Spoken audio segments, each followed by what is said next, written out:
అమ్మాయి గారు ఒట్టేసి చెప్పండి అమ్మాయి గారు. ఏంటది? అందరిలా చూడరుగా నన్ను మీరు.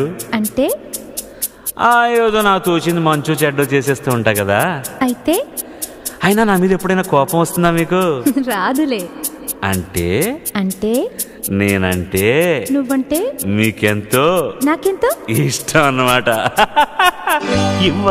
ఇవ్వాలైనా మీరు ఏది అది అమ్మాయి గారు, చెప్పాలి ఏం కావాలో మీరు ఏదో అది అబ్బాయి గారు. నన్నే మెచ్చారు నేనే నచ్చానన్నారు, తీరా అది అంటే ఇంకా ఏమో ఆలోచిస్తారు.